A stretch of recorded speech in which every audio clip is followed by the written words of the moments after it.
Bonjour, je suis La Voix, et aujourd'hui nous allons parler de Star Wars The Force Awakens, réalisé par J.J. Abrams et sorti très récemment sur nos écrans. Pour en parler, je reçois 3 maîtres coqs en la personne de Kiba, Salut. Gary Salut. et Wang. Salut. Pour commencer, qu'est-ce que vous attendiez de ce tout nouveau Star Wars ? Voilà. Alors, moi personnellement, mes attentes sur le film étaient très élevées, puisque je suis un très grand fan de Star Wars, et il est vrai que quand j'ai vu la bande-annonce, j'ai été totalement transporté. J'avais vraiment envie de découvrir cette nouvelle saga, puisqu'enfin ça va être une nouvelle trilogie, ce nouvel épisode. La seule chose qui m'avait un peu titillé, c'était le sabre laser de Kylo Ren, mais bon, ça on y reviendra par la suite. En tout cas, à travers la bande-annonce, j'avais vraiment envie de redécouvrir Star Wars. Moi, pour ma part, j'ai essayé de me couper de beaucoup de choses, en fait. Quand il y a eu l'annonce, j'ai regardé une fois ou deux les bandes annonces, mais je me suis arrêté là, en fait. Et je voulais pas trop me spoiler ou avoir trop d'informations sur le film. Et même quand le film est sorti, vu que je l'ai vu assez tardivement par rapport à sa sortie, il commençait déjà à y avoir des spoilers, et j'ai essayé de me couper, vraiment, pour le découvrir par moi-même. Et du coup, j'avais pas énormément d'attentes, surtout que les premiers avis n'étaient pas forcément très encourageants. Donc voilà, j'ai essayé vraiment d'avoir un regard pur, en fait, vraiment ne pas y aller sans a priori. Bah, moi personnellement j'étais très enthousiasmé donc, comme Kiba par la bande-annonce. Franchement, rien que l'arrivée des X-Wing sur l'eau, les loopings du Faucon Millennium, c'était juste extraordinaire. C'est vraiment tout ce que j'attendais de Star Wars. Et plus le temps passait, moins j'avais vraiment, on va dire, pas d'espoir, mais plus je sentais que ça allait être un film très classique, sans avoir le grandiose qu'ont pu avoir certains des Star Wars auparavant. Que pensez-vous de la transition entre l'épisode 6, le retour du Jedi, et ce Star Wars The Force Awakens, qui n'est pas vraiment un épisode 7 ? Donc au niveau de cette transition, j'attendais plutôt quelque chose qui nous explique ce qui s'est passé durant les 35 ans. Pas forcément vraiment dans le détail, mais quelque chose qui nous place le contexte en nous disant, à la fin de l'épisode 6, l'Empire est renversé, la République reprend ses droits, et qu'adviennent en gros nos héros durant cette période de 35 ans, qu'est-ce qu'ils ont fait de leur existence. La solution est pour Luke est plutôt donnée. Par contre, Anne et Leia, c'est complètement passé sous silence, et je trouve dommage d'arriver sur un contexte comme ça aussi flou. On a vraiment du mal à voir ce qui s'est passé, à faire la jonction donc entre le 6 et du coup The Force Awakens, parce que ça rebalance des infos, dire voilà, il y a ça en place, il y a une république, une résistance et un pseudo-empire, et débrouillez-vous pour deviner comment ils sont arrivés là. Et ça m'a un peu dérangé quand même. Alors, moi, le problème, c'est qu'il y a eu en fait l'univers étendu qui a été totalement squeezé. C'est-à-dire qu'en soi, ça aurait pas été dérangeant si l'épisode 7, enfin le réveil de la Force, avait repris la trame de l'univers étendu. C'est-à-dire que voici ce qui s'est passé 35 ans après, on s'adresse tout particulièrement aux fans, et de toute façon, derrière, il y aura des séries télé, des bouquins, etc., qui vous expliqueront ce qui s'est passé, et ça m'aurait pas plus dérangé que ça. Le problème, c'est que l'univers étendu a été totalement donc squeezé par Disney, puisque c'était la propriété en quelque sorte de Lucas, et du coup ils ont voulu imposer, j'emploie bien le terme imposer, leur propre mythologie, pour pouvoir démarrer quelque chose de nouveau. Le vrai problème en soi, c'est que ce réveil de la Force commence comme tu l'as dit. Il y a des choses qui sont mises en place, on ne sait pas pourquoi elles sont là, puis on vous dit débrouillez-vous, et puis de toute façon, essayez de comprendre un peu par vous-même, de toute façon on sortira des bouquins par la suite, les autres épisodes de la trilogie vous apprendront quelque chose, on ne va pas tout vous donner. Le truc, c'est que ça existait déjà avec la première trilogie. Ouais. Avec Un Nouvel Espoir, par exemple, on commence, il y a un empire qui est en place, il y a des rebelles, etc. Mais du coup, l'histoire est suffisamment bien construite et amoncelée pour qu'au final, l'épisode 4, enfin Un Nouvel Espoir, se suffise en lui-même. C'est une histoire qu'on peut comprendre dès le début, milieu et fin du film. Tandis qu'avec Le Réveil de la Force, il est clairement construit comme une trilogie. En gros, on vous dira... On vous en donne pas trop parce qu'il faudra que vous soyez obligé de regarder l'épisode 8 et l'épisode 9 et potentiellement tous nos produits dérivés. Donc pour moi la transition en plus des 35 ans, c'est clairement beaucoup trop long en plus. Alors là par contre je m'éloigne un petit peu du sujet, mais du coup George Lucas pour moi a trop attendu pour faire quelque chose de nouveau en fait entre sa première trilogie et la nouvelle trilogie. La prélogie pour moi compte pas parce que ça se passe avant.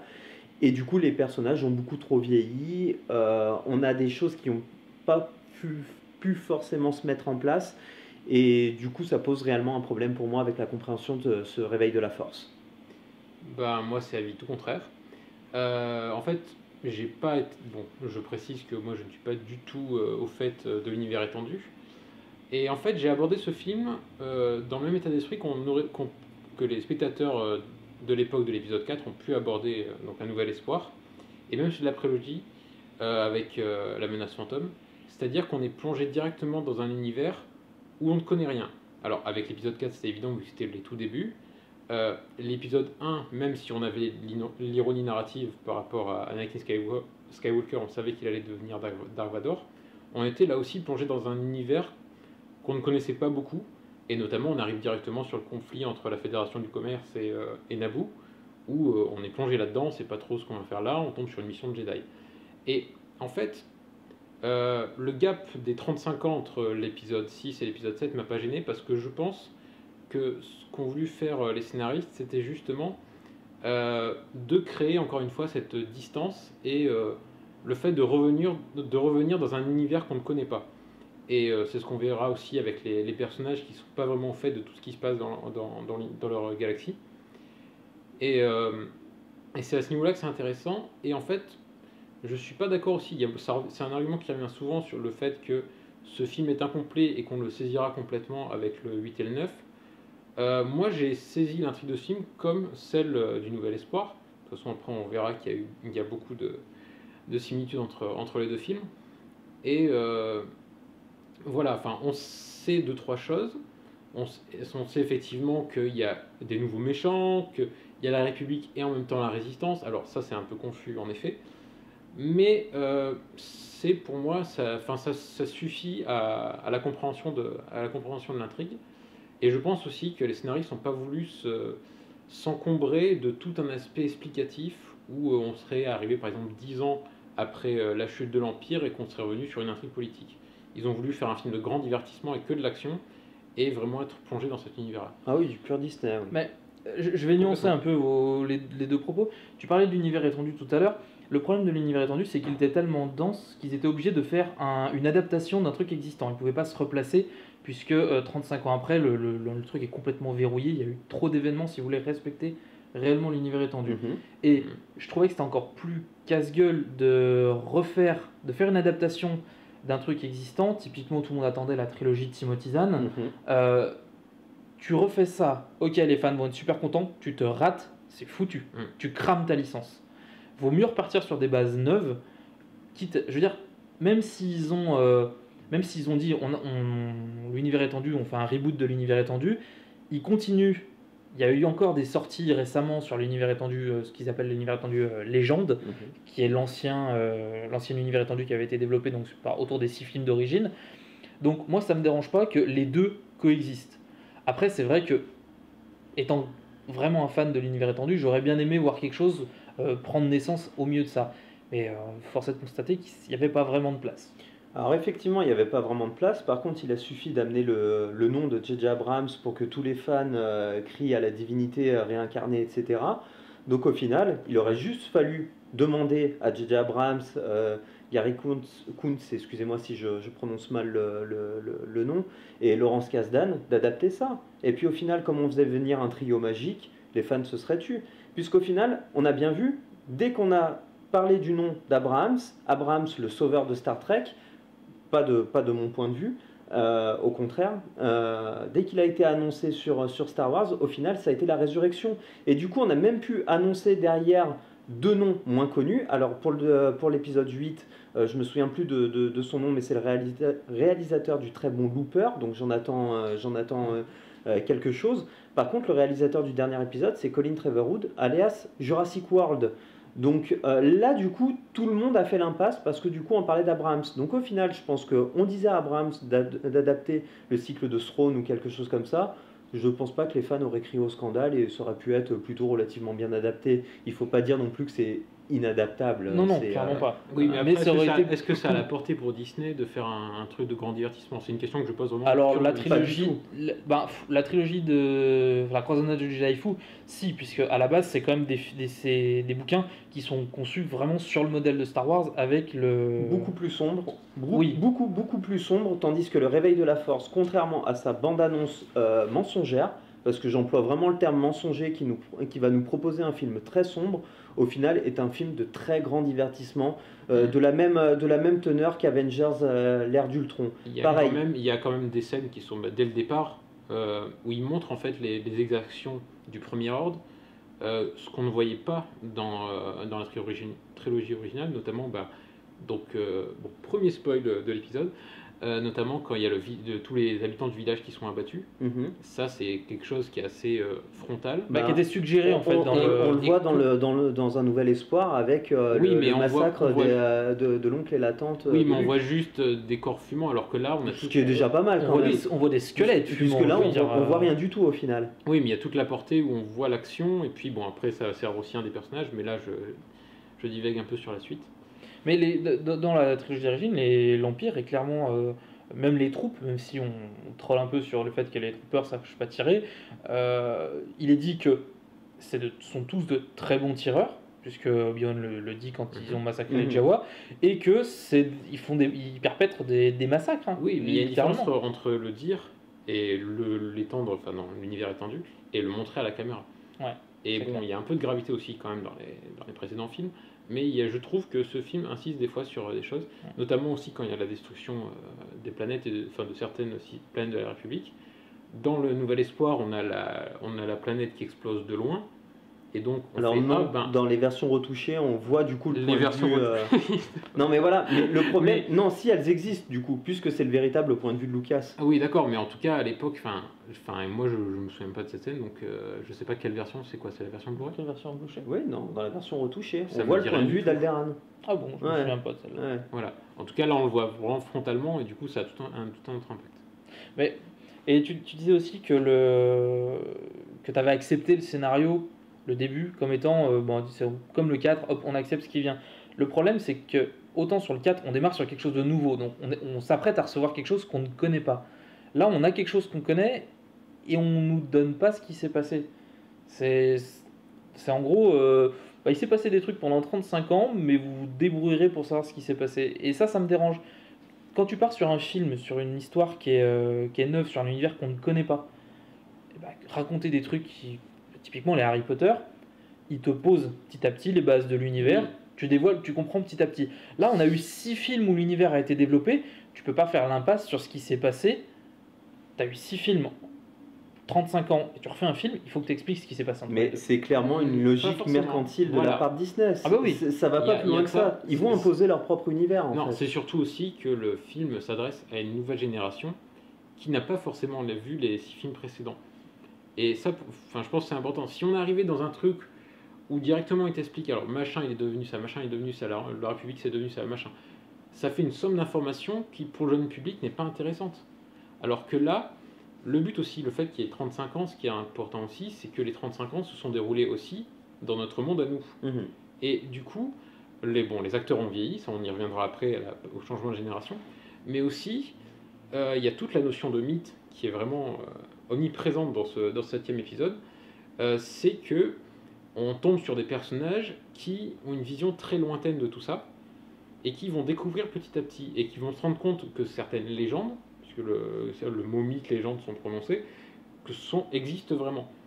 Et c'est pour ça que je pense que c'est aussi l'aspect aventure qui veut ça, c'est que on tombe encore sur le cycle, le monomythe de Campbell, où on a un personnage qui est un personnage paumé, un campagnard, et qui va découvrir un univers qui s'offre à lui au fil de ses aventures et au fil de sa quête initiatique. Donc moi, je l'ai vraiment vu comme ça, un retour à l'ancienne du récit du héros qui découvre un univers, et il avait besoin de ça, plutôt que de s'encombrer de tout le contexte d'avant. Le scénario de The Force Awakens est calqué sur Un Nouvel Espoir. Est-ce que cela ne vous a pas posé problème ? Oui, comme je le disais au niveau du scénario, moi, les nombreuses ressemblances avec l'épisode 4, j'en suis conscient. De toute façon, c'est difficile de ne pas en être conscient. Mais ça m'a pas gêné dans le sens où il y a toujours eu cette dimension miroir entre les épisodes de Star Wars. Déjà, entre la trilogie originale et la prélogie, il y avait le 1 qui faisait beaucoup écho au 4, le 2 au 5 et le 3 au 6. Que ce soit dans la construction. Plutôt dans leur construction que dans vraiment ce qui s'y passe. Quoi. Tout à fait, parce que là, on parle carrément d'un décalqué. Il y a une différence en fait entre faire écho entre un épisode et un autre et en faire le décalqué. Mais du coup, continue ton point de vue. Oui, non, mais après, on est conscient des. Voilà,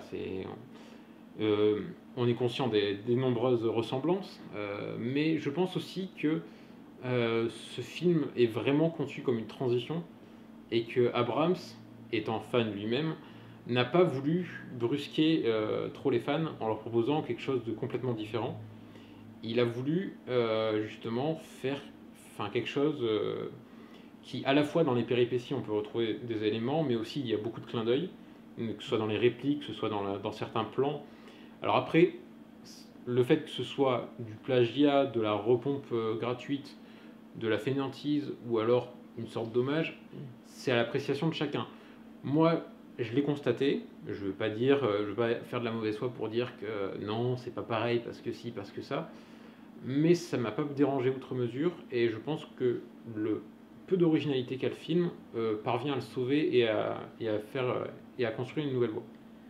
Alors, donc moi, comme je le disais, de mon point de vue, c'est là où, tu vois, mon petit œuf, cette émission va être particulièrement animée. Sans tourner ça. C'est que, non, clairement, moi, ça m'a gêné. Clairement, le scénario m'a gêné. Le scénario est mauvais. Il est mauvais dans le sens où il n'est pas original. Alors, les deux termes ne sont pas forcément adaptés l'un avec l'autre. Mais c'est surtout qu'effectivement, j'ai, pour faire la passerelle avec ce que tu disais tout à l'heure, Wang, qu'en fait, comme les enfants d'aujourd'hui n'ont pas vu ou pas tous vu le film d'hier, ben on va vous le donner avec notre petite sauce Mickey. C'est-à-dire que Abrams, s'il avait été un si grand fan que ça, aurait dû refuser de tourner un scénario pareil, parce que quand on est fan, c'est pas vrai, on ne peut pas se borner à filmer exactement la même chose, les mêmes scènes, parce que c'est d'autant pire que non seulement c'est un plagiat total, ce n'est plus un hommage à ce niveau-là, c'est même plus des clins d'œil, c'est des pincements d'yeux. En fait, on retrouve des scènes entières de la trilogie originelle, c'est-à-dire que j'ai hâte, moi maintenant, d'arriver à l'épisode 8 et à l'épisode 9 pour découvrir quelque chose d'original.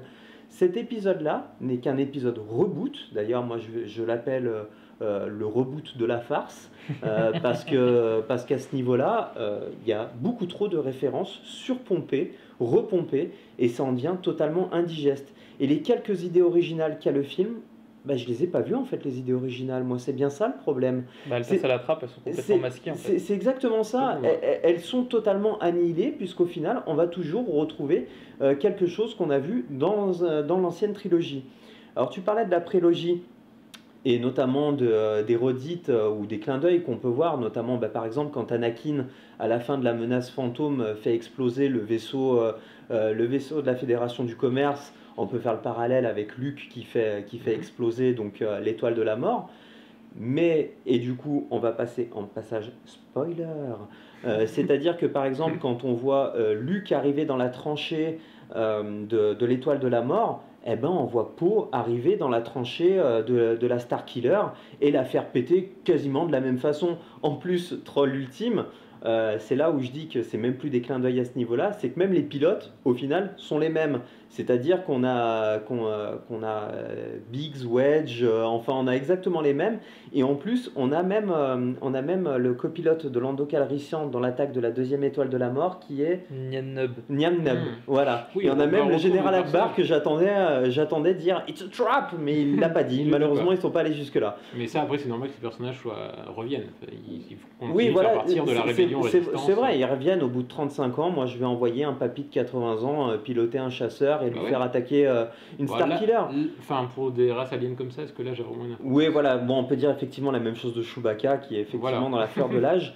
En parlant du scénario aussi, Il a il y une a, copine. il y a tellement de grosses faiblesses et tellement de repompes d'un nouvel espoir. C'est-à-dire que là, donc, ils vont attaquer la Starkiller qui fait la taille, on va dire 10 fois la taille Bah, de c'est une l'étoile de la planète en mort. fait. C'est C'est une ça. planète là carrément, alors tandis que l'étoile de la mort c'était C'est une une lune. lune. Voilà. Ce n'est pas une... En fait, ils ont même, pour faire plaisir aux vieux fans, repris le nombre de vaisseaux qu'il y a à la base dans un nouvel espoir. C'est-à-dire qu'il y a très peu de vaisseaux qui vont attaquer l'étoile de la mort. C'est que des élites. Là, j'en ai compté, il y en a 14.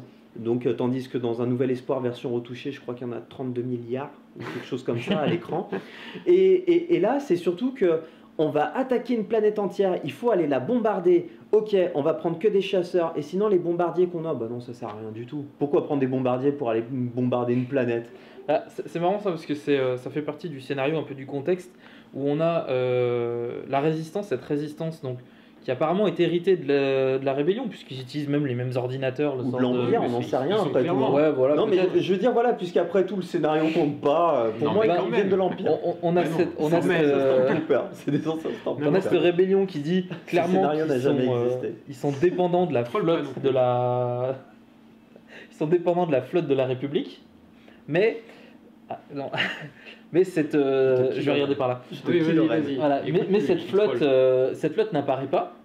En fait, elle est juste suggérée en disant que le premier ordre est tellement puissant que la résistance suffit pas. Il leur faut en plus le soutien de la République. Alors on se demande pourquoi si la République soutient la J'ai pas résistance. senti ça. Enfin, il y Ah, a que si, les- si, il y a si, que les si, vaisseaux de la- si, il y a si. que les vaisseaux de la résistance. Ah non, ils disent clairement si on n'a pas la flotte de la République, Ils on le est disent. foutu. Ils le disent. Ah, ils le disent texto, je l'ai vu même deux fois le film. hein. C'est Finn qui le dit. Ils le disent, ils ont attaqué la République, on est Ah bon mort, quoi, on est cuit. Moi, Donc, moi, tel que je l'ai vu, c'est juste la résistance et la force armée de la République. Non, parce que sinon, ils s'embêteraient pas à distinguer les deux. Ils Et j'aurais diraient pas 14 chasseurs. c'est une armée, voilà, ils auraient une armée beaucoup plus conséquente. Là, on sent en fait, de par du fait qu'ils se cachent dans des ruines, dans des trucs comme ça, un peu à la manière d'un Nouvel Espoir, Mm. où après, ça reste une résistance, donc qui reprennent l'idée de se cacher quelque part. Bon, ça Ouais, me mais dérange bon, pas. on se souvient des rebelles dans le retour du Jedi, ils t'envoient une méga flotte. Et Ah là, bah c'était oui, pas une parce édition que- retouchée. Hein. Là, ça a amplifié. Mais du coup, on comprend pas pourquoi ils envoient que 14 chasseurs. Question de discrétion, c'est tout. Ah, c'est une planète, quoi. Ah je bah, veux dire, oui, c'est sûr, mais Ah oui. c'est- De toute façon, ils doivent attaquer juste un spot, ils doivent pas bombarder toute la planète. Voilà. Mais Mais enfin, honnêtement, moi, c'est du détail, tu vois. Si t'as juste les gentils, les méchants, et ça suffit. Ouais, Bah voilà. non, on peut Mais pas sur te la- montrer en disant Moi, c'est un détail. moi, ça me suffit complètement. sur la repompe du scénario, parce que c'est quand même l'idée de la question de base, Oui. on peut se permettre de copier des choses, mais dans ce cas-là, il faut l'assumer. C'est-à-dire que, Ah, mais c'est complètement assumé. Pas du non, tout. Mais si, c'est non, complètement non. assumé. En gros, on a fait quelque chose, c'est pareil, mais on a mis du brillant un peu plus par là, c'est pas pareil. Non, Ah, le pour brillant. moi, assumer, c'est pour rentrer dans la tranchée, il doit se dire je suis Luke Skywalker. Tu dois l'entendre dire je suis Luke Skywalker. Il se sent comme le mec qui a Surtout attaqué qu'il le l'étoile. connaît, il connaît le légendaire Luke C'est ça, Skywalker. oui. Il doit se sentir inspiré par lui, tandis que là, non, il le parodie, quoi. C'est Donc, juste. C'est pas une parodie non plus. Ah bah, C'est ah bah des si. c'est plein d'éléments de scénario. Tu peux reprendre des choses, mais dans ce cas-là, il faut peut-être même limite en rire. Je veux dire, c'est la 3e fois qu'il y a un truc de l'Empire. Oui, bah, de Tu toute façon, il y a construis énormément de trolls là-dessus, on est une d'accord. boule qui tire des lasers. Je sais pas, ça tient presque du fétichisme à ce niveau-là. Ah Mais bah, il complètement. faut qu'ils le disent. Je sais pas, surtout Han Solo, quoi. Le mec, il se dit, hey, les mecs, vous en êtes à la 3e, faudrait peut-être arrêter au bout d'un moment, quoi. Oui, c'est vrai. Je veux dire, Il le dit d'ailleurs, c'est une étoile de la mort au final. hein. C'est Oui. ça.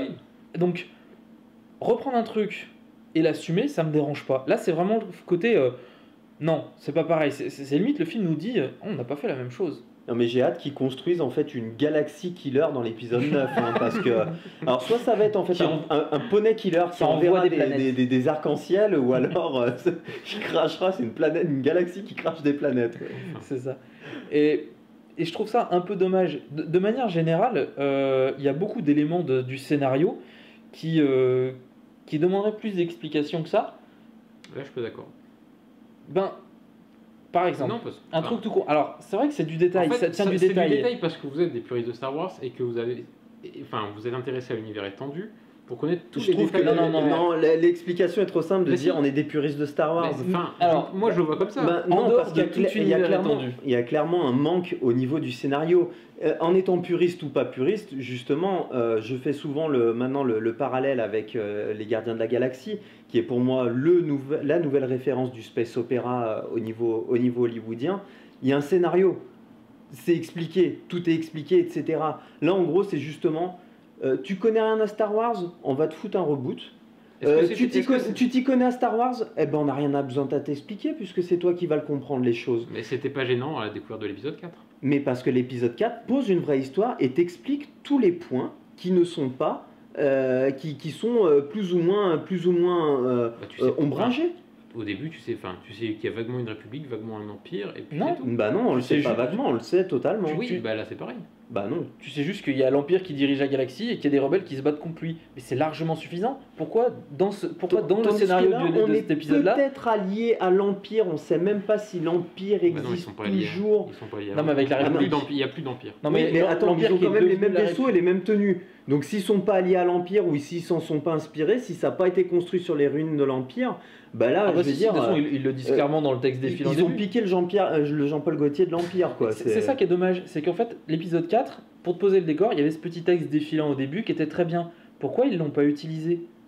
Pourquoi ils n'ont pas simplement dit, voilà, pendant 35 ans, Leia elle s'était forcée de reconstruire en tant que chef du gouvernement, s'était forcé de reconstruire la République. Comme la menace Luke, il a voulu reconstruire l'ordre Jedi, et Han Solo est reparti à sa carrière de contrebandier. Oh, mais juste ça suffisait. Bah non, parce que le truc c'est que si tu expliques tout, après quand les personnages apparaissent, tu perds l'effet de surprise. Mais non, Là, parce quand que Han dans le Solo scénario, réappara- je te parle pas de Kylo Ren. Mais t'as pas d'effet Non, de mais- surprise puisqu'ils sont Non, mais annoncés sur pour les- l'affiche pour et les ils sont anciens annoncés dans la personnages, bande-annonce. Pour les anciens personnages, je parle pas du fait qu'on sache qu'ils vont être dans le film ou pas. De toute façon, même pour Luke, il y avait un mystère pour savoir s'il y serait ou pas. Mais par exemple, Han Solo, on sait dans la bande-annonce qu'il avait cette phrase on est de retour, on est à la maison. On ne sait pas dans quel contexte c'est fait. Et en fait, si on nous avait dit oui, il est contrebandier, il se balade et tout, en fait, au moment où il y a cette capture du vaisseau, donc du Faucon, par ce vaisseau récupérateur, qui a cette tension, on se serait dit tout de suite, ah oui, là on va aboutir là-dessus. Alors que là, on ne sait pas ce qu'il est devenu, et le voir réapparaître d'un coup, c'est un effet un peu salvateur. Et c'est pareil pour Leia, on sait qu'elle est générale, mais enfin, quand la résistance arrive, on s'attend à la voir venir, et cette introduction fait plaisir à voir. Oui, mais d'un autre côté, s'ils te disent que Han Solo est reparti à sa carrière de contrebandier après l'épisode 6, parce que finalement, son Mais job était ça, terminé. Tu veux pas mettre ça sur tout le pavé de texte. Si tu veux avoir des infos... Mais non, On t'a quand même mis sur le pavé de texte que Luke a disparu Parce que ça, depuis... ça, c'est le point de départ de l'histoire. On Oui, peut pas faire autrement. Mais en fait, justement... Mais on veut pas la biographie de tous les personnages non plus. C'est ça que j'explique. Oui, mais sinon autant lire un On bouquin. te parle aussi d'un mystérieux personnage qui a à sa possession une mystérieuse clé qui permettra de retrouver le mystérieux Luke Skywalker. Ça, on en a rien à foutre aussi. Parce que c'est un personnage, c'est même plus un spoil, il meurt dès la première minute du film, quoi. Oui, on te mais- parle d'un gars qui a une mystérieuse clé. Ça, c'était une phrase qui était Surtout qu'il est inutile. présenté comme un vieil ami, soi-disant il Voilà. connaît tout le monde, on n'a même pas son nom. Ça, enfin, je pense qu'on va le découvrir dans les spin-offs. Oui, ça, je pense aussi. Ce gars. Mais voilà. Bon, peut-être qu'on. Oui, là on est parti. On va bien- Je pense qu'on n'arrivera pas à s'accorder sur ce point de toute façon. Non. Ah, quand Je- on est Mais sur les d'accord. suivants non plus, donc ça va être... Qui dit nouvelle trilogie dit nouveau personnage. Pensez-vous que cette nouvelle génération arrive à sortir du lot ou est encore très effacée par les anciens? Alors effectivement, les nouveaux personnages, il y en a qui m'ont bien plu et d'autres qui m'ont fortement déplu, mais alors vraiment fortement, c'est-à-dire que chaque apparition était vraiment rédhibitoire pour moi. Alors dans les personnages réussis, effectivement, il y a Rey. Donc elle, clairement, c'est tout ce que j'attends d'un nouveau héros. En plus, elle a le caractère d'un Luke Skywalker sur Tatooine, etc., un peu aventurière. Le caractère d'Han Solo aussi pour son côté baroudeur. Elle s'entend très bien avec Chewbacca. Elle parle avec un droïde, elle le comprend parfaitement. Honnêtement, c'est clairement une des grandes réussites du film. Elle est aventurière, etc. Tout ce qu'on peut attendre d'une femme forte, en fait, d'une femme actuelle d'ailleurs, dans notre société. C'est là où on voit aussi que Disney remplit très bien le cahier des charges. Derrière, il y a un autre personnage sur lequel je suis beaucoup plus mitigé. C'est le personnage de Kylo Ren, puisque c'est clairement l'un des nouveaux personnages. Donc Kylo Ren, le problème, c'est que tout va très bien jusqu'à ce qu'il retire son casque. Honnêtement, quand il retire son casque, alors je ne sais pas si mon petit œuf, tu voudras qu'on aborde la question plus tard, parce que c'est quand même zone à spoil quand il enlève son casque, mais je peux dire que quand il enlève son casque, pour ma part, il y a une perte totale de charisme. C'est-à-dire que de toute façon, on voit, enfin, c'est peut-être limite fait exprès par rapport à toute l'ambiguïté du personnage, mais en tout cas, pour moi, lui, c'est un bémol. Et dans le rayon des catastrophes, nous avons le général Hux. Général ? Il est général ? Ouais, je crois. Je me souviens même plus. C'est pour dire à quel point il m'a marqué. Non, il n'est pas général puisque c'est Leia qui est général, donc lui doit... Oui, mais il est du premier ordre. Oui, alors, oui, non, mais enfin, c'est pas le même grade en tout cas. Je pense pas que ce soit le même Big grade. Boss Hux. C'est commandeur ou commandant. Voilà, un truc comme ça, grand moff, on va l'appeler comme Voilà. ça. Et le problème, c'est que ce personnage, c'est un nouveau personnage et ils ont essayé d'en faire un total décalqué. Alors, autant les autres sont inspirés d'eux, Kylo Ren, de par son affiliation, est inspiré de Darth Vader. Rey, de par ses affiliations, est lié à Han Solo et à Luke Skywalker. Mais alors, Hux... Ce qui est bien avec Kylo Ren, c'est que non seulement il est inspiré de Darth Vader, mais il se revendique en tant que tel, puisqu'il a envie, Ah oui, lui-même, ça, le ça, personnage c'est- a envie de ressembler à Vader. Oui, il veut parchever son œuvre. Hein. C'est un point Il important, ça. il le dit souvent. Et d'ailleurs, c'est pas pour rien qu'il a quasiment le même look. Hein, d'ailleurs, le look est quand même assez ressemblant. Oui, on c'est va dire. complètement volontaire. C'est tout à fait ça. D'ailleurs, j'étais même surpris qu'il ne soit pas scarifié quand il enlève son masque ou quelque chose comme ça pour pousser la ressemblance. Mais alors, Hux, c'est juste une catastrophe. C'est-à-dire qu'on est clairement dans la parodie de Peter Cushing. Alors pour les plus jeunes ou pour ceux qui n'ont pas vu ou qui ne retiennent pas forcément les noms, c'est le grand Moff Tarkin dans Un Nouvel Espoir qui est en quelque sorte le supérieur. D'ailleurs c'est le supérieur de Darth Vader, hein, puisque Darth Vader est un peu le bras armé, on va dire, de l'ombre de l'empereur. Tandis que Tarkin est le représentant, on va dire, militaire. Disons que Tarkin gouverne l'étoile noire, un peu de la même manière que Hux pilote la Starkiller, oui. et que Kylo Ren est là plutôt en tant que résident et que il s'en sert comme une sorte de poste avancé. Hux est maître chez lui, Tarkin est maître chez lui. Donc voilà. Tandis que là, Kylo Ren est maître nulle part en fait. Oui, non, ça Il est maître de son truc, son planeur là, mais Ce que j'ai bien, la relation Tarkin-Vader, c'était justement une sorte, surtout du respect en fait de l'un par rapport à l'autre, parce que ils étaient tous les deux juste en dessous de l'empereur, quoi. Alors que là, c'est du tirage dans les pattes. Là clairement. aussi, ils sont tous les deux sous les ordres de Snoke, dont on parlera aussi plus tard. Mais je trouve, il y a justement, comme tu disais, Kiba, le fait qu'il se tire dans les pattes.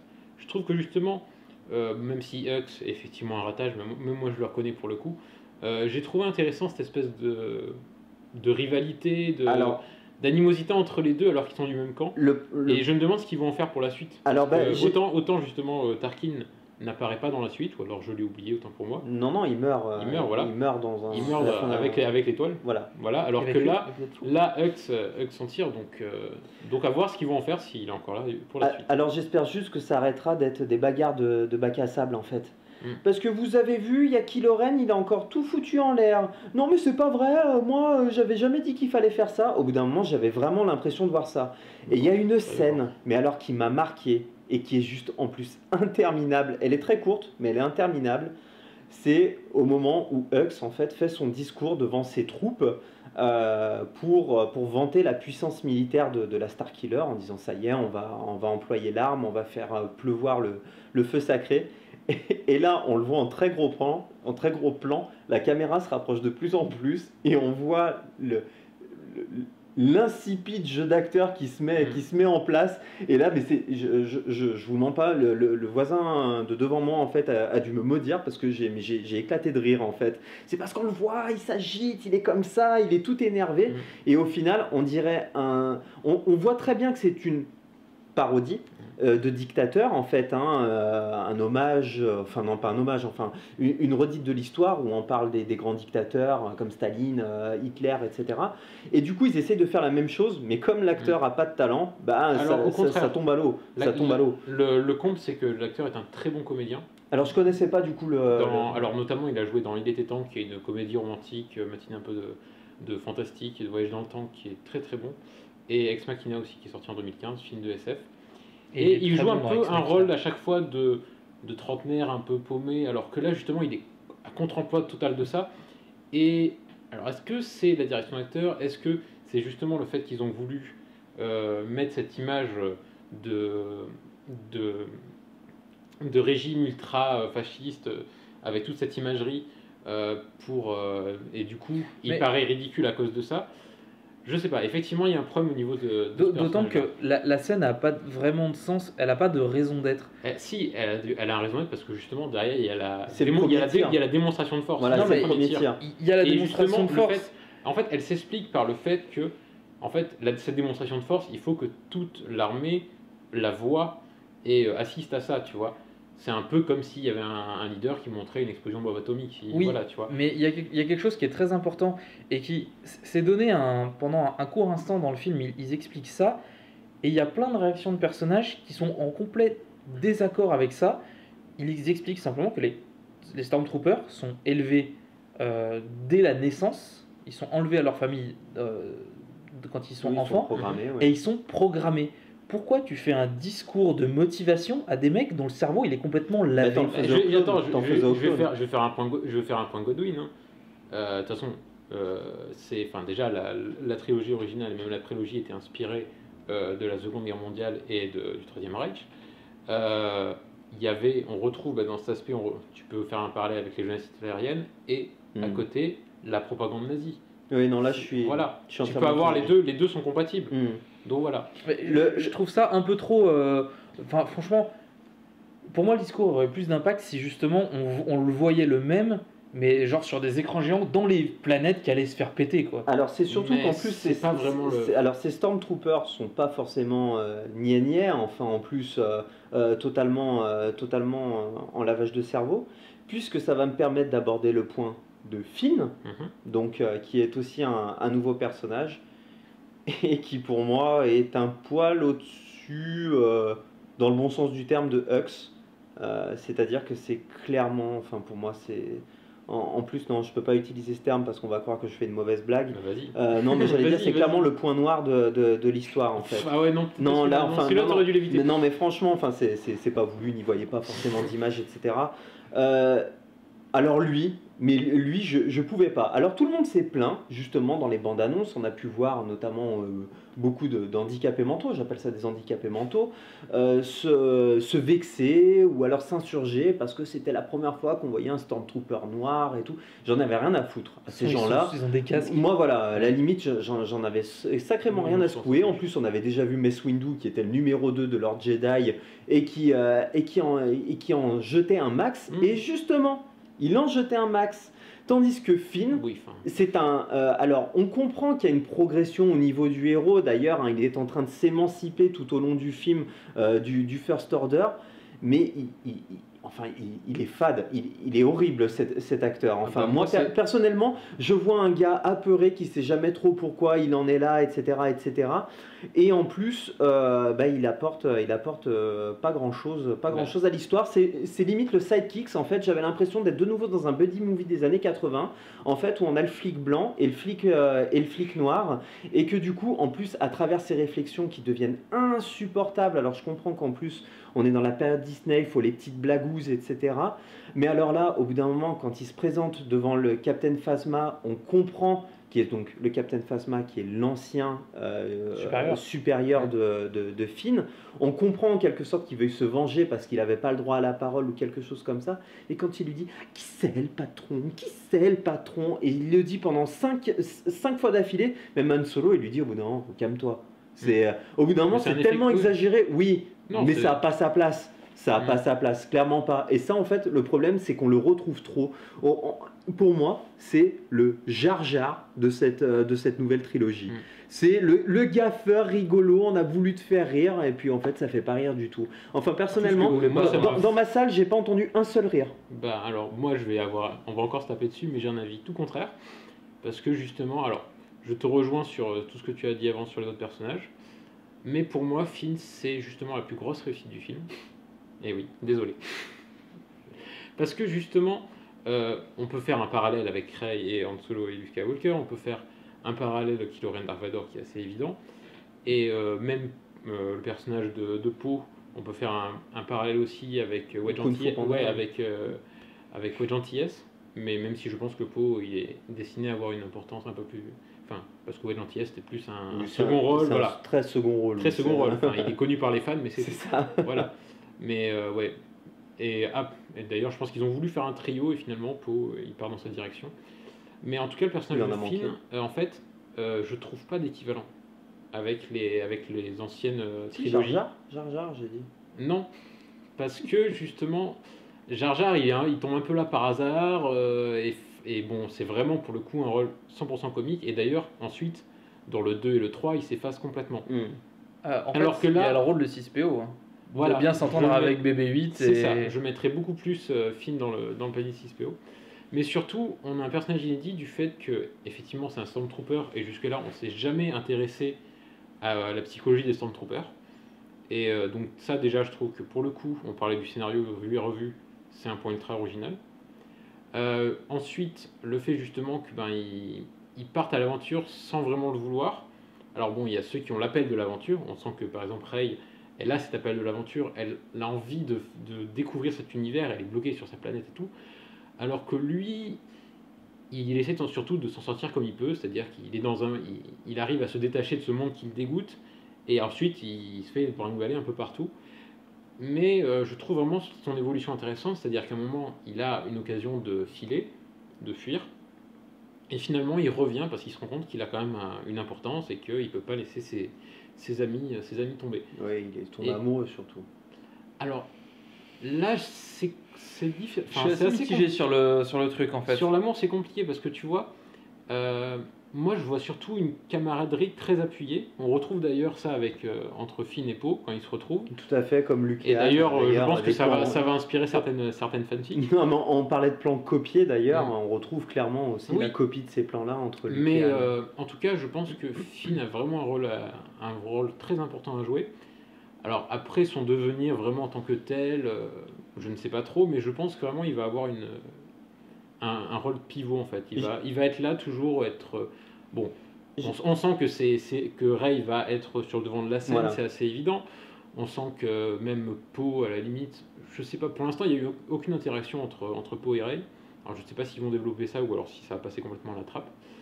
Mais en tout cas, je pense que Finn va avoir un rôle prépondérant. De toute façon, on parlait de ces nouveaux personnages.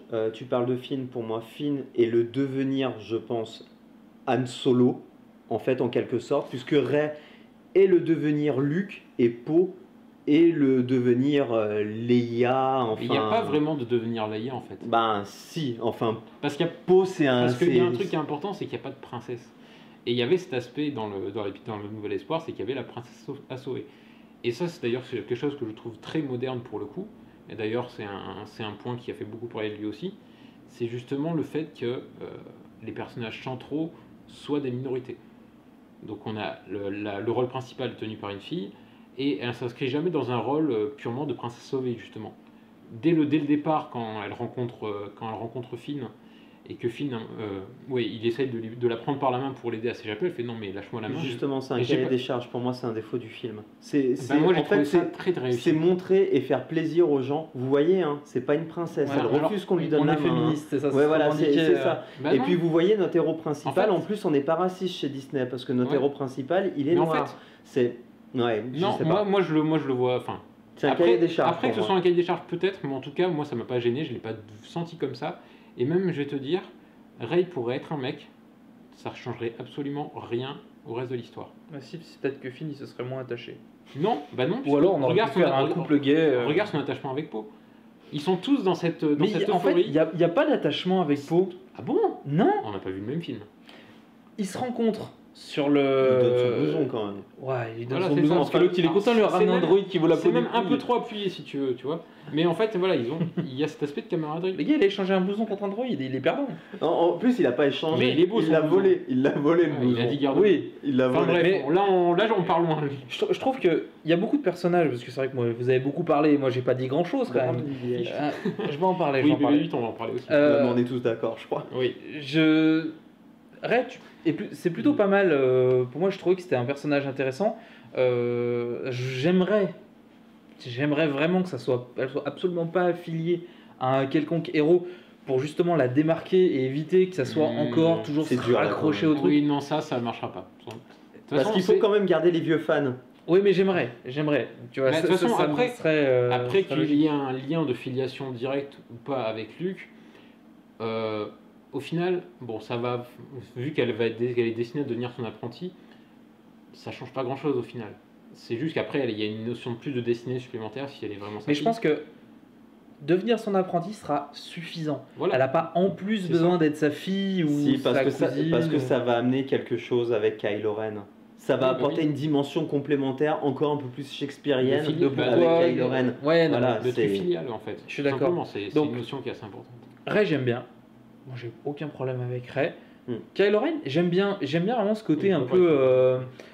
un peu attardé, l'adolescent colérique. Enfin, Hmm. pas attardé, mais En fait, c'est un méchant qui fait sa crise d'ado, quoi. Alors c'est pas tant ça, c'est que effectivement il est, comme disait Kiba tout à l'heure, il est justement dans l'adoration de Vador. Et de toute façon il y a tout ce rapport aussi, on parlera des anciens, de l'ancienne génération, mais il y a ce rapport d'admiration et de mythe dont je parlais tout à l'heure, de l'ancienne génération, de la nouvelle génération par rapport à C'est l'ancienne. pas ça. Et pour Vador, C'est les crises de colère. C'est genre Vador, quand il était en colère, il tuait quelqu'un. Mais Vador- Lui, mais il se Vador- venge sur le matériel. la quoi. grosse différence, c'est que Vador avait terminé sa formation.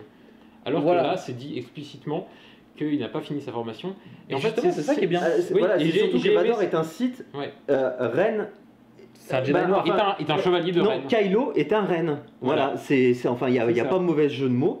c'est un ça, Ren. C'est un Ren. Donc, Après, on va découvrir ce que c'est qu'un Ren peut-être Oui, plus peut-être. tard. Mais, Ça, tu vois, c'est un des éléments de contexte qui me dérange pas, qui sont introduits non, comme non. ça. et parce que d'ailleurs, ces justement, pupilles ne deviennent jamais jaunes. hein. mais c'est ce qui explique surtout que moi, ce que j'ai justement aimé dans Kylo Ren, c'est justement cette colère permanente. Et ça se voit dans tout ce qu'il fait. Ça se voit dans son sabre qui crépite de partout. Hmm. Ça se voit dans son maniement de la force où c'est vraiment très brutal, notamment la séquence avec le laser au début, qui est vrai. Ah, riez si vous voulez, moi j'ai adoré ce Non, mais Alors autant tu m'aurais parlé des immobilisations, Je peux aussi etc., parler qui sont très d'immobilisation. dures. Voilà, elles sont très dures. Quand il Ouais. immobilise, il les tord complètement. Mhm. Mais alors le laser. Le laser, Non, c'est si, le non, côté- mais c'est le côté un peu fumé, On je en trouve, parlera du truc, ouais. dans la mise en scène peut-être. Mais ouais. enfin bref, et aussi même le moment où il essaye de plonger dans les souvenirs de ses victimes, où justement il y a un travail aussi sur le son qui est très important. Donc en fait on sent tout le temps cette cocotte minute en fait qui est tout le temps qui est prête à exploser. Et d'ailleurs quand il reçoit une mauvaise nouvelle, Mais- généralement mais Castou, le mobilier s'en souvient. Mais voilà. c'est ce qui fait que j'aime bien le Ah, mais personnage. j'adore ce personnage aussi. Et au dernier personnage, donc on va parler de BB-8, qui est le successeur entre guillemets de R2D2. Il a un côté plus enfantin, mais aussi plus humoristique Ah, qu'elle Mm. pouvait l'avoir R2 dans les films de base. Moi j'ai beaucoup aimé la relation qu'il a avec Finn et ce comportement presque, on va dire, un petit peu humain Oui. de temps à autre, où quand Finn il dit allez vas-y file-moi un coup de main, l'autre il est là, il fait, je dis quoi, je fais comment. Et la petite torche. Ça, c'est juste le excellent. le thumbs up. petit C'est le- thumbs up. Mais c'est également, j'ai trouvé intéressant que le fait qu'il roule soit un défaut, par exemple, notamment quand le faucon fait des loopings, bah, il se retrouve, il roule, c'est bien parce qu'il a un peu tout terrain, mais il a un peu trop tout terrain, il se retrouve embarqué. Oui, mais du coup, Oui.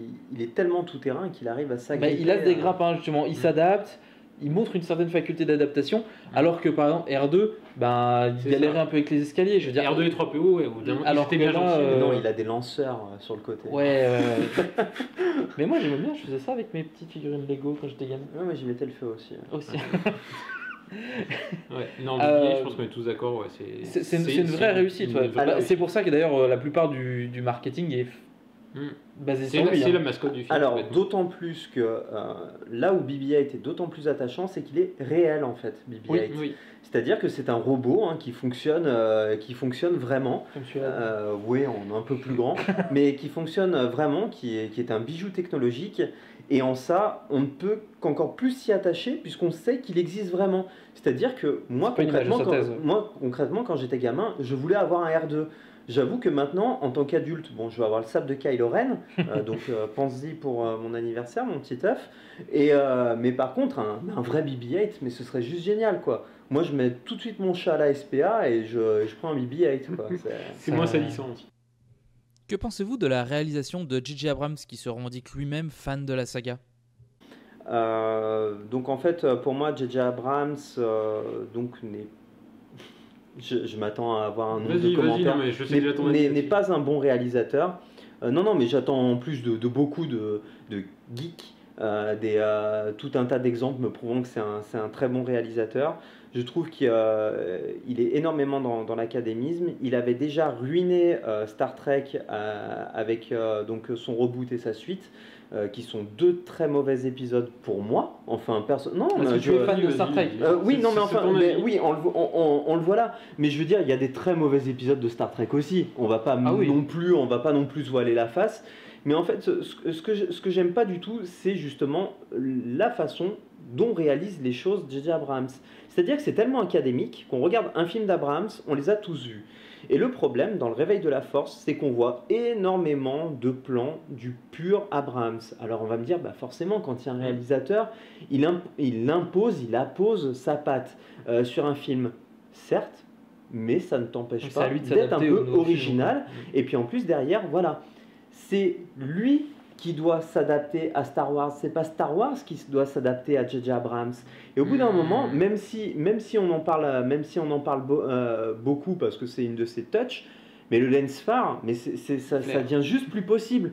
Au bout d'un flare. Le truc, c'est que ça devient plus possible. Au bout d'un moment, j'ai vraiment l'impression d'être dans une telenovela. Et d'autant pire, c'est que quand le Faucon Millenium est dans le tunnel de l'hypervitesse, c'est exactement la même scène que quand l'Enterprise passe aussi en super vitesse. C'est exactement la même chose, sauf qu'au lieu du Faucon, c'est l'Enterprise, etc. Et on revoit même aussi la fameuse scène du looping que tant de personnes ont applaudi, alors que c'est une scène qu'on revoit notamment, enfin qui était déjà là dans l'Empire contre-attaque. Elle est juste un peu mieux mise en scène, puisqu'au lieu que ce soit des maquettes, c'est de l'ordinateur. Bah, au final, on voit un peu la même chose. Donc rien d'impressionnant dans l'Abrams. Abrams a fait un travail très facile. Je pense que pour lui, ça a été très facile de faire Star Wars. Alors il s'est beaucoup fait prier en plus. Et notamment, il a négocié 5% des recettes mondiales pour accepter le film. Donc je pense qu'au final, ça n'a pas dû être tant galère pour lui. Non. Il a fait un travail très très simple. Il s'en est frotté les mains. Et d'autant plus, c'était tellement simple que la plupart des réalisateurs qui sortent d'un gros film disent « J'ai pris beaucoup de plaisir, mais je ne veux plus faire d'autres épisodes », lui il a dit « Oh ben j'aurais dû réaliser la suite et le dernier ». Donc Oui. au final, ça a été très simple pour lui. Abrams, je n'y arrive pas, je n'y arriverai jamais. Le dernier bon film d'Abrams pour moi c'est Cloverfield, parce que c'était là où on reconnaissait justement le moins sa patte, puisqu'il passe à travers une caméra amateur. Voilà, c'est tout pour moi. La parole est à la défense ou monsieur le juge veut parler d'abord? Ben, allez, on va faire la défense, puis je ferai le côté un D'accord. peu mitigé à la fin. Déjà, ce qui me tue, c'est que tu dises que c'est facile de faire un Star Wars. Ah bah, George Lucas l'a prouvé, Richard Marquand l'a prouvé. Non, le seul mais- qui a non, réussi non, à mais- prouver non, mais je veux l'inverse, dire- c'est Irving Keschner. donc, Plutôt, on va dire de faire un épisode 7 après les 6 premiers. C'est-à-dire mais c'est d'avoir tout justement, toutes bah, c'est ces pas dur, attentes. puisqu'en fait il a refait le 4. Oui, mais en même temps, Il a... je pense que quoi qu'il ait fait, tout le monde lui serait tombé dessus. Et je trouve que, bon, après, on va pas revenir sur la copie du scénario, parce qu'on en a déjà parlé. Et c'est pendant surtout 10 qu'il a une minutes. fanbase qui lui passera absolument tout. Bah, il fera un non, mais il mauvais film. a autant de haters, hein, tu sais. Et en fait, Ouais. je pense que ce que tu prends pour de l'académisme, et le fait que ce soit un faiseur, pour le coup, c'est vraiment une volonté de fan, et encore une fois, de satisfaire tout le monde. Alors pour Star Trek, c'était ça aussi. Pour Super 8, c'est vraiment, il a voulu faire ça comme un hommage à toute la patte de Spielberg et puis ses films d'aventure un peu années 90 avec une bande de gamins. Je pense qu'il s'inscrit là-dedans. Et pour Star Wars, alors déjà, ce que j'ai apprécié, c'est le retour à un aspect très matériel, très organique, même si on reviendra aussi sur 2-3 créatures en image synthèse qui ne sont pas très, très, très réussies. Et aussi, il y a quand même certaines scènes qui, moi, m'ont vraiment marqué. Alors, la scène du looping, même s'il y a déjà revu, moi j'ai adoré. C'est même le moment, je vais te dire, c'est même le moment où j'ai dit, ok, je suis dans un Star Wars. C'est aussi con que ça.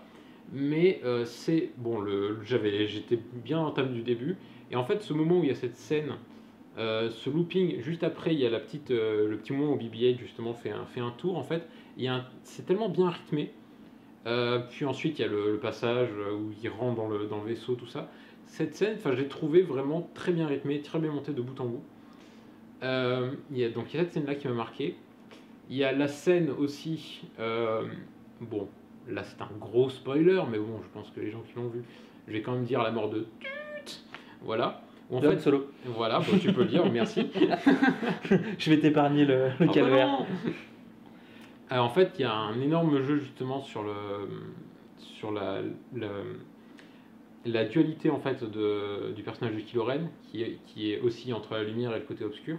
Et en fait, il y a tout ce travail de lumière où on voit le soleil s'atténuer. Et le moment en fait où il passe de l'autre côté. Il y a ça, et il y a encore une scène qui m'a. Le problème, c'est que cette scène, je la trouve très simple, justement. Moi, j'ai trouvé. Justement, elle est trop simple, elle est trop académique, c'est incroyable. Tu vas passer du côté obscur quand le soleil s'éteint. Bah ouais. Ce qui est très fort aussi avant. Alors, soit je suis un génie, ou alors, mais je l'aurais fait pareil en fait. Ben oui, mais je pense comme je te dis, il a voulu. Il n'y a pas du tout la puissance de la confrontation finale finale de l'Empire contre-attaque entre Luke et Darth Vader, où justement il n'y a pas besoin d'une lumière pour dire. Oui, mais là c'était la force de la. Sans mauvais jeu de mots, c'était la puissance de la révélation, tout ça. Là, on est vraiment dans un moment, dans un tournant où on est dans le tournant où la nouvelle génération prend le pas sur l'ancienne. Donc il y a tout ce symbolisme-là. Et aussi, le coup de la lumière, elle arrive pas par hasard, la lumière. Elle arrive parce que tu as Finn et Rey qui ouvrent le truc.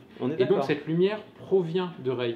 Et ça, au niveau du plan, ensuite le plan large où on voit juste le halo comme ça, j'ai trouvé ça magnifique. Et alors, excuse-moi si c'est classique, mais j'ai trouvé ça magnifique. Non, je t'excuse pas. Mais en plus, le fait est que je sais pas si tu as remarqué, ou alors je sais pas si c'est moi qui ai fait attention à ça, volontaire ou pas, c'est qu'en plus dans cette scène-là, et alors là par contre c'était là que j'avais trouvé ça bien, c'était que la lumière éclaire une partie de son visage et l'autre côté de son visage est totalement rouge. Et celui-là, ce passage-là est très bon. Et moi j'en rajouterais même un autre.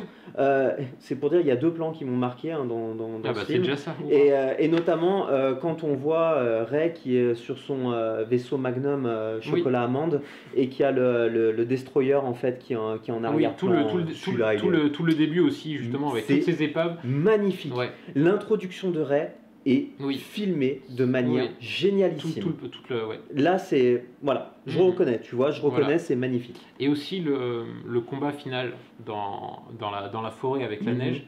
Moi j'y ai vu vraiment un film de samouraï. Et quand on connaît toute l'inspiration. Alors Kill Bill, c'est un peu Kill Bill, mais c'est vraiment des films de samouraï où vraiment c'est dans la nature profonde, où il y a des branches qui sont coupées, des trompes. Parce que là, forcément, avec le sable de Kylo Ren, c'est plus des trompes qui partent.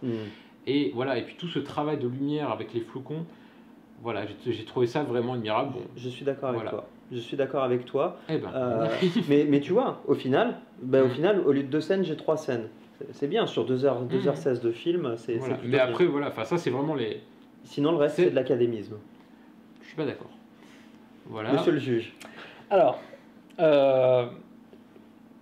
pour moi, la première moitié du film, il n'y a pas grand-chose à retoucher. On peut discuter un petit peu de l'histoire du laser qui est arrêté par Kylo Ren. Bon, à la rigueur que le mec dispose d'une technique particulière parce que c'est pas vraiment un Sith, c'est pas vraiment un Jedi. C'est un Ren. C'est un Ren, voilà, pourquoi pas. À la rigueur, ça me dérange un petit peu, parce que je me dis c'est quand même de l'énergie pure, c'est difficile d'arrêter un laser comme ça, de dire. Mais la Mais bon. réalisation, sinon. Mais toute la première moitié, moi, elle me va bien en fait, jusqu'à l'introduction de la Starkiller. Jusqu'au moment où ça commence à devenir comme l'épisode 4, mais avec un côté j'assume pas, qui me dérange. On aurait pu trouver 25 millions de. Moi, je trouve qu'au contraire, il est complètement assumé. Mais après, On aurait pu trouver 25 millions de présentations pour avoir le même film, mais juste quelques phrases à droite, à gauche qui te disent clairement oui, on refait la même chose, ou on revoit des trucs, mais ça peut paraître du détail, mais c'est ce qui, à un moment donné, me fait sortir du film. Il y a un truc qui est pas logique, ça me dérange. Je veux dire, il y a plein de petits détails, c'est vraiment du détail, parce que dans l'ensemble, le film est pas mauvais, mais c'est pas un excellent Star Wars, mais c'est surtout qu'il y a beaucoup d'incohérences au sein même du film. Là où encore les autres Star Wars avaient des incohérences d'un film à l'autre, Ou d'une trilogie à une ou une trilogie à une hein. prélogie. Je veux dire, sur 6 films, c'est difficile de faire des incohérences. Quand tu fais des incohérences sur 1 heure de film, ou que tu te prétends fan et que tu fais des conneries monstrueuses, je veux dire, Han Solo qui prend l'arbalète de Chewbacca, qui tire, il fait putain, c'est génial, ça fait. Oui. Bah, ça fait 30 ans que vous êtes potes, t'as jamais utilisé son C'est ça, arme. c'est surtout qu'en plus il l'a élevé quoi, c'est dingue quoi, c'est moi aussi, et il le fait 2 fois d'ailleurs ça, qui fait oh dis donc ça tire vachement bien cet engin, Ouais. bah mec t'as traîné des années avec lui quoi. Alors que, quitte à faire, on va dire, jubiler Han Solo sur cette arme-là, dire putain, j'adore toujours autant tirer avec ce truc, bah ça montre que tu l'as déjà utilisé, mais ça reste ton kiff et tu l'utilises pas souvent Ouais, parce que bon, c'est l'arme de ton C'est pote. vraiment du détail pour le coup. Oui, mais c'est ce qui me fait sortir du truc. Parce que, même si je suis ultra fan de l'univers étendu, tu lâches, t'as toute une trilogie avec le duo Han Solo-Chewbacca, ils reviennent, et le mec il arrive avec son pote, il Et fait voilà. oh, hey Joey, on est à la maison. Surtout qu'il a abandonné sa femme, par contre il a traîné ces 35 dernières années avec Chewbacca. Parce que Voilà, parce que c'est son buddy. Et Mais surtout, ça veut dire qu'il l'a quand même vu tirer un peu plus d'une fois, parce qu'on sait qu'en Oui, plus mais Han encore Solo. une fois, c'est vraiment un détail. Mais mec, non, hein. parce qu'on sait qu'Han Solo c'est pareil, il a continué la baroude. Il y a encore un acteur que je ne connais pas, là, de clans aussi. Il y a énormément de clans aussi qui sont introduits Oui, mais et qui servent à rien et qui disent t'as roulé toute la galaxie. Il l'a forcément vu tirer plus de 2 fois en 35 ans Oui. avec son Mais arbalète. encore ça. une fois, c'est vraiment une réplique quoi. Bah, Mais ouais, en fait- mais non, mais le problème c'est que c'est des répliques, mais avec des personnages comme ça qui ont un background si important, une iconologie aussi, Rafi. une Voilà. si importante. Le fait est que tu ne peux pas te permettre ça de la part de quelqu'un qui se dit fan absolu, Abraham Sadi, de Star Wars. Au point de vouloir mettre le cadavre de Jar Jar sur Jakku. Même si c'était un troll, il l'a quand même dit. Il voulait mettre le squelette de Jar Jar Donc, sur Jakku. Tu peux faire des erreurs. Je veux dire, des erreurs en tant que réalisateur, en tant que scénariste, ok. Mais si tu te prétends fan d'une saga, tu peux pas faire une erreur comme ça. Et ça a l'air de rien, mais c'est vraiment ce qui me fait sortir du truc. Il y a d'autres éléments de scénario qui me dérangent. Le réveil de R2D2. Oui. Je veux dire, c'est un checkpoint. Je vais te dire une réponse toute faite, mais la force. Non, c'est un droïde, il n'y a pas ça la marche force. pas sur un Je m'en droïde. fous, la force. Alors que Non, il y a- mais c'est l'obsolescence, tu sais, c'est programmée. ça, ouais, ça- il s'arrête tout seul. C'est une Alors télécommande. qu'il y avait une solution qui était vraiment toute simple, c'était simplement de... Enfin, R2D2 possède un rangement pour un sable laser. Tu prends le sable laser d'Anakin, tu le mets dans le droïde, ça réveille le droïde. Je veux dire, le top du top serait que ce soit Leia en plus en personne, qui est complètement inexistante de tout le film, qui trouve le truc, elle voit le sabre, c'est le sabre de son père, c'est l'ancien sabre de son frère, elle sait ce que ça représente. Elle se dit, mais oui, bien sûr, c'est la clé, c'est ça la clé pour réveiller R2. Bah, réécrivez le film, je sais pas. Au Enfin, bout d'un voilà. moment, on voit. Enfin, Mais c'est plein de petits détails. moi, c'est- enfin, pour moi, voilà, pour moi, ça reste du détail. Après, je comprends que ça vous fasse sortir parce que c'est du respect et tout, mais Et on va moi, je revenir pense à. que, enfin, en particulier pour les jeunes spectateurs, parce que c'est quand même eux qui sont visés à la base. Je pense qu'eux, ils s'en fichent complètement. Ben, en fait, c'est surtout qu'ils comprennent du coup pas qui c'est R2. Hein. En fait, ben, justement, Ben, alors c'est peut-être un détail pour toi, Wang, puisque tu nous dis qu'on a beaucoup de détails au final et qu'on doit réécrire l'histoire. Alors le jeune spectateur, à la limite, tu le supprimes R2 parce qu'il sert à rien du tout. Bah non, Et parce le qu'il jeune faut spectateur, aussi- c'est un détail pour lui. Il sert à quoi R2? Ah, c'est le gros copain obèse du petit robot tout mignon Non, on sait qui on en sait que fait c'est- balance une carte. Mais non, on n'en sait rien. Le jeune. Si, il y a Mais non. bien une scène où il te montre que c'est le droïde de Luke. Ah Et oui, c'est vrai, pardon. Tu vois un gars avec une capuche qui est noire, du coup, tu sais plus vraiment qui c'est, si c'est Et puis Luke ou si c'est c'est dit aussi. avec une main robot. Ça pourrait même Alors, être Anakin. Hein. Parce que voilà, parce qu'en plus, Luke a une main synthétique et non pas une main robot, donc là aussi, on ne sait pas ce qui s'est passé, on le saura sûrement probablement plus tard, qui lui caresse la tête, et il fait quoi? L'autre, il fait pip dans un flashback d'une seconde. Mais Bah- c'est même dit à un moment qu'il s'est mis en veille parce que Luke est parti. Enfin, Oui, voilà. c'est dit, on et- sait mais qu'il justement- appartient à Luke. Justement, ça aurait été tellement Et plus de toute intelligent façon, de le réveiller c'est avec vraiment une du clé. détail, ça, les mecs. Bah non. Non, parce que Bah tu, non. tu peux pas. En fait, là, c'est vraiment. On a tué le boss. Hop, nouvelle quête. C'est un scénario de jeu vidéo. On a passé un checkpoint. Le droïde peut pas se réveiller comme ça. Explique pourquoi il se réveille. Bon, après, ok, c'est du détail. On va revenir sur la scène de Han Solo et de la mort de Han Solo. La scène, on la voit venir à des kilomètres. Et Je fais veux le dire, contraire.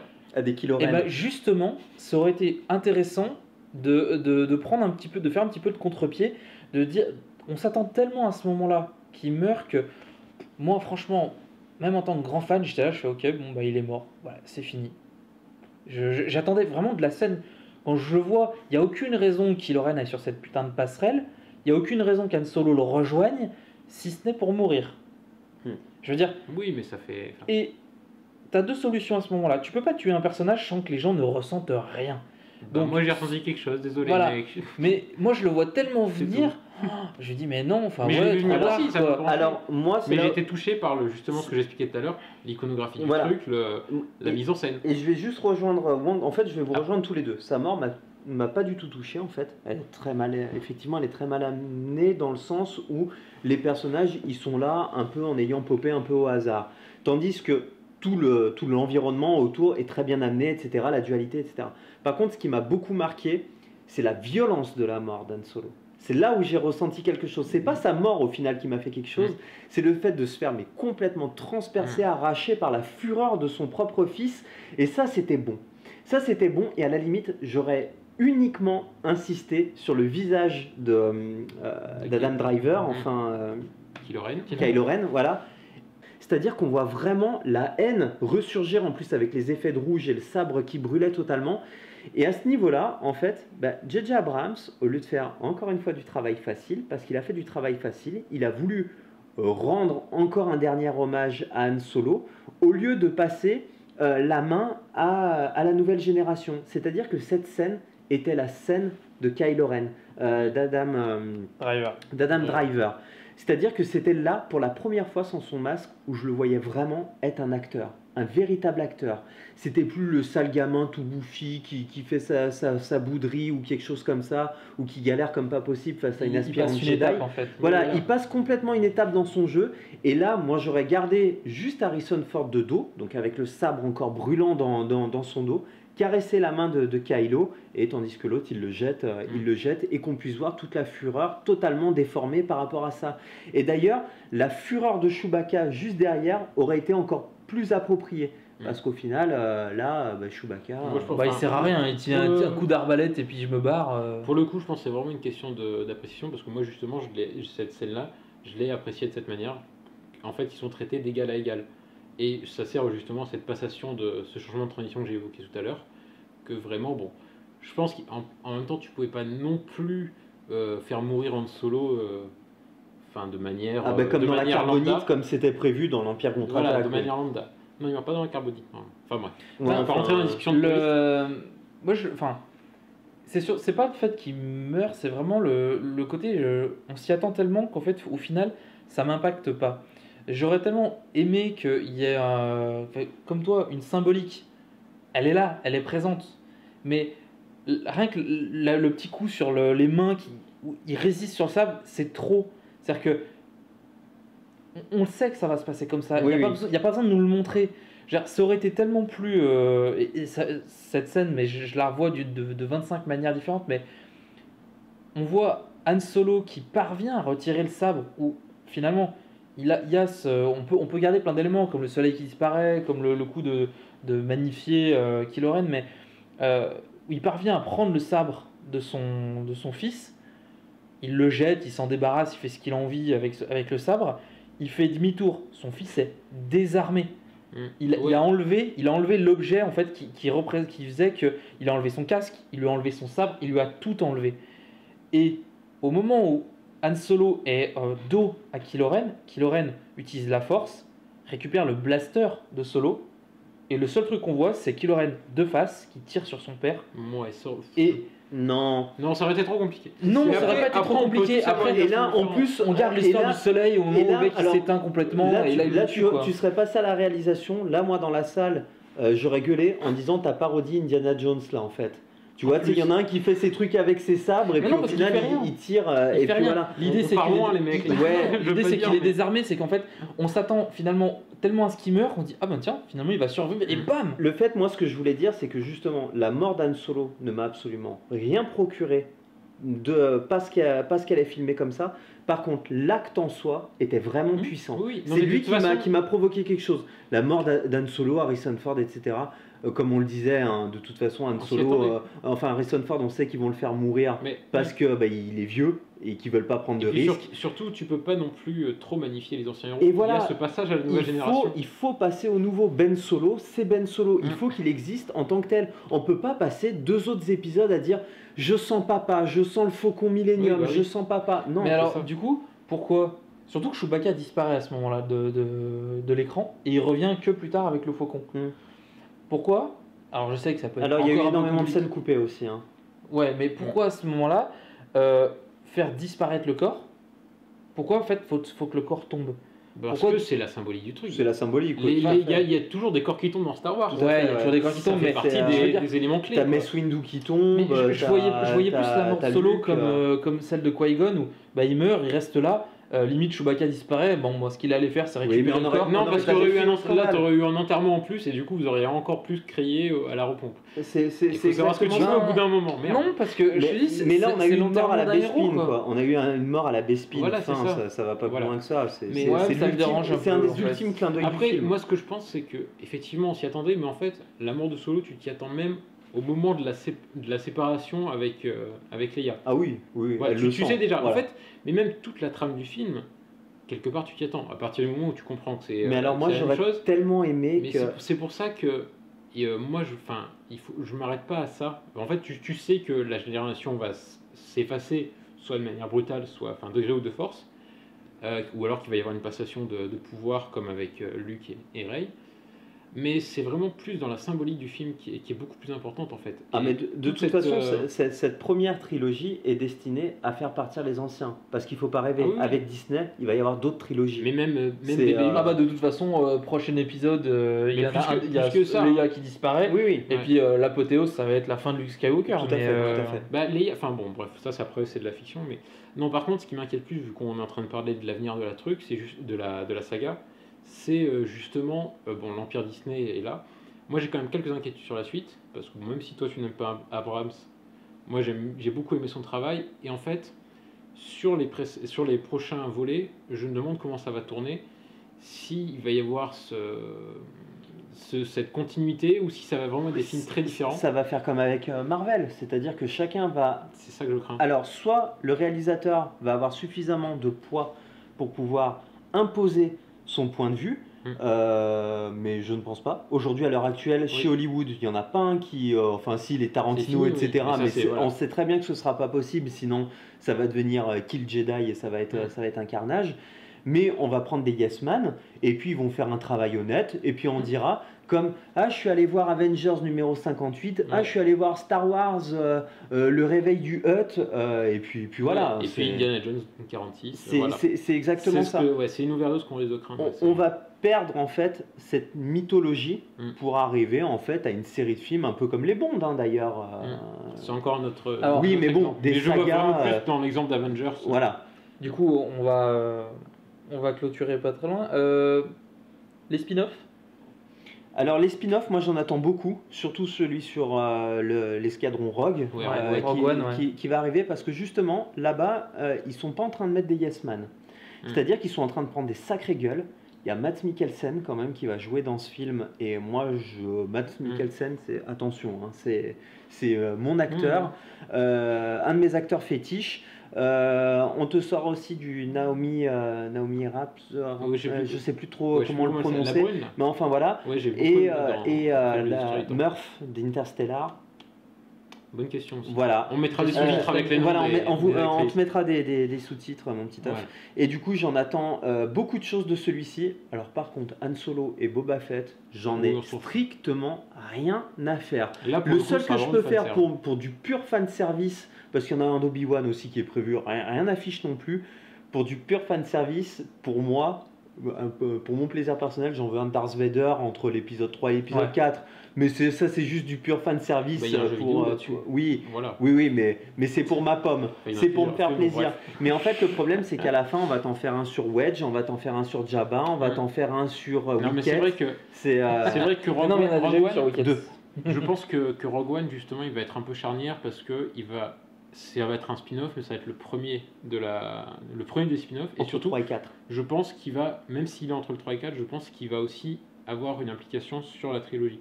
Oui. Notamment si, bon, pour l'instant, il n'y a rien qui est dit, mais si on apprend vraiment que Rey est la fille de Luke, il va bien falloir lui trouver une mère aussi à Rey. Oui. Et donc je pense aussi qu'il y aura peut-être quelque chose à ce niveau-là dans Rogue One, et peut-être aussi le vieillard qu'on voit au tout début de l'épisode Alors, la 7, on rumeur sait dit pas que qui ce c'est. serait Mads Mikkelsen, en fait. Le Max von Sydow serait Mads Mikkelsen Voilà. dans Rogue. Oui, pas la mère de Luke. Pourquoi pas. Ouais, une petite Tout est possible. marajade, ça serait sympa. Il Ouais. pourrait reprendre Ouais. ce personnage. Voilà. Donc voilà, Oui, parce qu'ils ont pris quand même beaucoup de choses. Enfin, voilà. Oui, ils même ont si- pris même Revan, si la donc. suite- les, voilà. les spin-offs, comme tout spin-off, ça marche d'ailleurs. On chronique suffisamment de mangas avec, Mm. avec Wang. Non, selon moi. Il faut que le personnage Ouais, soit ça. intéressant, sinon ça me sert à rien. Comme Bah, genre les la personnages sont Carnage. intéressants, mais ils risquent de perdre leur côté intéressant à force d'en trop en dire sur eux. en fait. Exactement, parfois on a envie que des personnages n'en sachent rien. Et donc, votre note sur ce. Je vous laisse. Oh, putain, je sais pas quelle note je vais y mettre. Ah, vas-y, mets-lui un 9. C'est difficile. Je pense que je vais reprendre un peu l'exemple que j'avais pris pour Seven Deadly Sins. Je crois que j'avais mis une omelette au larve. Je sais plus ce que j'avais Aux mis. truffes. Non, ça c'est toi l'omelette aux truffes. Moi C'est- j'aime pas les truffes, malheureusement. Mais en fait, effectivement, on connaît la recette. On Le connaît, Falacoque. on connaît les ingrédients. On connaît un peu tout, mais j'ai bien aimé retrouver cette saveur. L'effet Madeleine de Proust a complètement marché sur moi. Même si effectivement il y a des excès, ça je les reconnais sans mal. Et surtout, ouais, j'ai vraiment aimé la dimension mythologique. Parce qu'en fait, il y a un parallèle un peu méta entre le mythe que sont devenus Skywalker, Han Solo, dans l'univers de Star Wars, et le mythe que sont devenus ces personnages dans notre monde à nous. Oui. Aujourd'hui, voilà, on s'identifie, on machin, Mm. on fait du cosplay, voilà. Et j'ai vraiment aimé ce rapport-là, et justement que les héros s'inscrivent dans ça. Et on le voit aussi, justement, on retrouve ce que je disais tout à l'heure, le mythe de Campbell, où on retrouve la quête du héros. Cette quête du héros s'inscrit justement avec cette conscience des mythes, c'est-à-dire que notamment Rey est super enthousiaste de tout ce qu'elle fait. Elle fait ouais, je conduis un vaisseau, ouais, machin. Sauf quand après elle se rend compte qu'elle est prédisposée à un destin plus grand. Oui, voilà. Et du coup, il y a peut-être un aspect, et ça je le vois aussi d'ailleurs avec Finn, qui pareil, il se retrouve avec un sabre qui ne sait pas manier. Je retrouve un peu cet aspect de fan qui veut devenir le héros de son enfance et qui arrive avec plus ou moins de succès. Et j'ai vraiment aimé cette dimension-là dans le film. Alors, je vais pas trop rebondir sur ça parce que du coup, le problème c'est que là, ils essaient de devenir leur héros, puis ils y arrivent et en plus ils le dépassent totalement et on cède encore à la facilité scénaristique de ce film. Pour moi, c'est de l'œuf en poudre. C'est-à-dire que Star Wars, le réveil de la Force, ça ressemble à du Star Wars, ça a le goût du Star Wars, ça a la couleur du Star Wars, mais c'est pas du Star Wars. Aujourd'hui, je pourrais étayer plus tard mon petit œuf, mon point de vue. Pour moi, la vraie suite de la trilogie Star Wars et en plus la vraie suite d'un Nouvel Espoir, puisque pour moi la vraie suite d'un Nouvel Espoir, c'est même pas l'Empire contre-attaque ou le Retour du Jedi, puisque l'Empire contre-attaque est beaucoup plus sombre. On reconnaît quasiment plus rien en fait de Star Wars d'ailleurs dans l'Empire contre-attaque. C'est les Gardiens de la Galaxie. Ça pour moi, ça c'était un vrai Star Wars. Il manquait plus que les personnages et encore on les reconnaît tous. Je peux facilement mettre un équivalent entre les Gardiens de la Galaxie et les personnages Un peu de Star Trop Wars. potage pour Star Wars. Oui, mais voilà. Mais clairement, ce film n'a pas du tout atteint sa cible. En plus, je déteste l'argument, mais je vais y tomber en plein dedans. C'est-à-dire, oui, mais attendez de voir l'épisode 8 et l'épisode 9 avant de, Moi non plus, hein. avant de vous faire un point de vue. Mais c'est surtout que j'attends énormément l'épisode 8 parce qu'il sera réalisé par le réalisateur de Looper, qui est un film exceptionnel et que je te conseille de regarder. Donc voilà, œuf en poudre. Ça a le goût, la couleur, mais c'est pas de l'œuf. Ouais, c'est le faux plat de base. C'est voilà, on mange ça parce que il y a que ça en fait à manger, donc c'est pas mauvais. Il coûte 2 milliards quand même le faux plat. Il est un peu cher, ouais, mais il faut quand même rajouter un peu de sel et il y a manqué en fait ce sel pour le rendre vraiment intéressant. Pour autant tout le jaune, tout ce qui est très bon tout de suite, c'est le début, c'est toute la présentation des nouveaux personnages, j'ai vraiment adoré ça. Le blanc, c'est la garniture qu'il y a autour qui me plaît pas et qui justement il manque un peu ce sel ou limite du poivre, quelques épices pour vraiment relever le truc. Il manque pour moi pas grand chose pour en faire un bon film, mais ça manque et je suis pas ressorti spécialement déçu de la séance, mais je suis pas ressorti non plus ultra enthousiaste. Voilà. Merci à vous trois pour cette critique du Réveil de la Force et on se donne rendez-vous pour une prochaine voix off. Ciao ciao. Ciao. Au revoir. Ba-da-da.